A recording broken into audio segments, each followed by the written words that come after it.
द्वारिका प्रसाद बटेरिया थे। उन्होंने हमें गुरुदेव का साहित्य दे दिया। साहित्य को हमने पढ़ा, उस साहित्य का हम पर इतना प्रभाव पड़ा कि हम नित्य प्रतिदिन उस साहित्य को जब तक पढ़ते नहीं थे हमको बड़ी बेचैनी रहती थी। हम समझने लगे कि ऐसा साहित्य जिस व्यक्ति ने लिखा है, ऐसा लेखक आज तक हमारी नज़र में नहीं आया, क्योंकि हमें पुस्तक पढ़ने का शौक़ था। सबसे पहले साहित्य का प्रभाव पड़ा। तब तक हमने गुरुदेव के दर्शन नहीं किए थे। सिर्फ साहित्य पढ़कर हम गुरुदेव से बहुत प्रभावित थे। श्री द्वारिका प्रसाद चैतन्य जो भी नई पुस्तकें छपकर जाती थीं हमको दे जाते थे।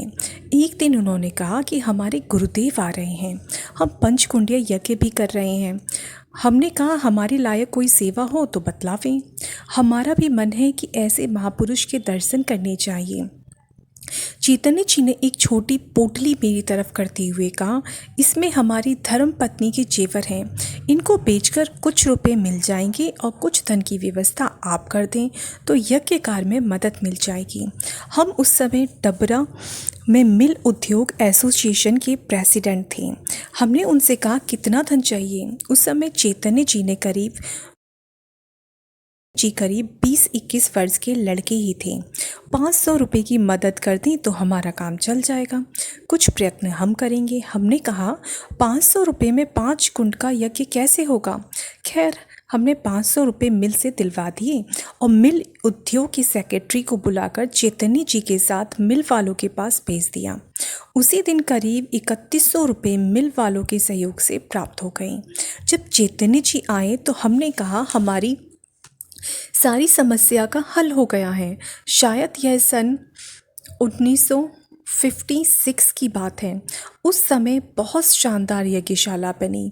हमने मिल के इंजीनियर और अन्य स्टाफ से कहा कि तुम यज्ञ में मदद करो, क्योंकि हम पहले से गायत्री के उपासक थे ही और वह गायत्री यज्ञ था। द्वारिका प्रसाद जी ने हमसे कहा इस यज्ञ का यजमान आप बन जाएं। हमने सहमति दे दी। तब कलश यात्रा निकली।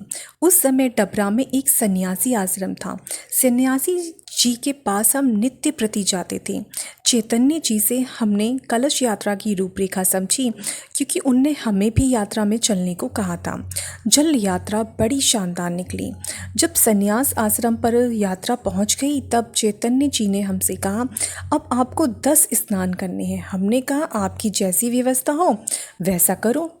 वहाँ पर हमको 10 स्नान कराए गए। कलशों का पूजन बहनों से कराया गया। विधि विधान से कार्य हुआ, उसका हम पर बड़ा असर पड़ा।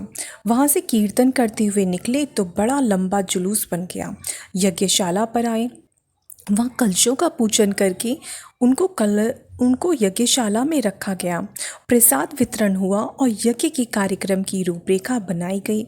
उस दिन का कार्यक्रम समाप्त हुआ। उस दिन जनता गाड़ी से गुरुदेव आने वाले थे। हम भी अपने मिल वाले साथियों के साथ गुरुदेव को लेने स्टेशन पहुंचे थे। गाड़ी आने से आधा घंटे पहले सभी स्टेशन पर पहुंच गए। गाड़ी प्लेटफॉर्म पर आ गई। हम सब भाइयों के हाथ में माला थी। हमने प्रथम श्रेणी व द्वितीय श्रेणी के सभी डिब्बे देखे। उस समय ट्रेन में तृतीय श्रेणी के डिब्बे भी लगते थे। किसी में भी गुरुदेव नहीं मिले। हमने सोच रखा था कि गुरुदेव त्रिपुंड लगाए हुए होंगे, गले में रुद्राक्ष की माला होगी, भगवा वस्त्र होंगे जैसे साधुओं के होते हैं। वैसा स्वरूप हमारे दिमाग में घूम रहा था, परंतु ऐसा व्यक्ति हमको कोई भी दिखाई नहीं दिया। हम निराश हो गए कि गुरुदेव नहीं आए। गाड़ी में सबसे पीछे के तृतीय श्रेणी के डिब्बे से उतरकर हाथ में टीन का बक्सा, बगल में बिस्तर लिए हुए एक भद्र पुरुष चले आ रहे थे।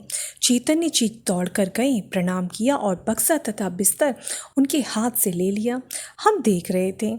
हम सभी ने समझा उनके कोई रिश्तेदार आ गए हैं। घुटनों तक का कुर्ता था तथा जवाहर कट पहने हुए थे। हमको विश्वास नहीं हुआ कि यही गुरुदेव हैं। हमने चैतन्य जी से पूछा क्या गुरुदेव नहीं आए। चैतन्य जी ने इशारे से कहा यही गुरुदेव हैं। हम सभी भाइयों ने गुरुदेव को प्रणाम किया। गुरुदेव को देखकर हमको ऐसा लगा कि ये सचमुच भारतीय संस्कृति के प्रतीक हैं। जब हमने उनके साहित्य को पढ़ा तब हमारे दिमाग में सबसे अच्छे लेखक का स्वरूप आया था। जब स्टेशन पर सादगीपूर्ण वेश में देखा तब भारतीय संस्कृति के दर्शन हुए। स्टेशन से जुलूस के साथ गुरुदेव को यज्ञशाला में ले आए। दिन में यज्ञ का कार्यक्रम चलता था। शाम को गुरुदेव के प्रवचन होते थे। पहली बार जब गुरुदेव का प्रवचन सुना तब हमने कहा यह तो बड़े क्रांतिकारी हैं। बड़ा ही क्रांतिकारी प्रवचन हुआ था।